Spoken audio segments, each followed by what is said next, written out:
lagi ngapain Tun gelayutan di situ? Lagi belajar terbang Bang Dul.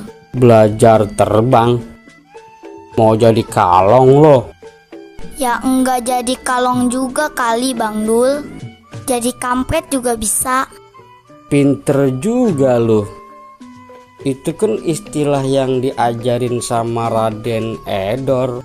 Apaan tuh Bang? Itu yang babanya kalong anaknya kampret, babanya nyolong anaknya nyopet.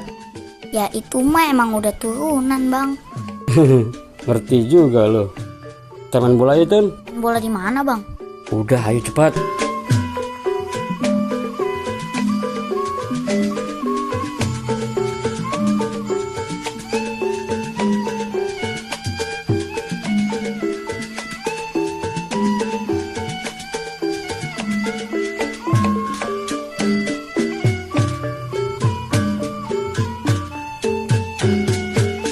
Udah apa yuk Tun, cepetan.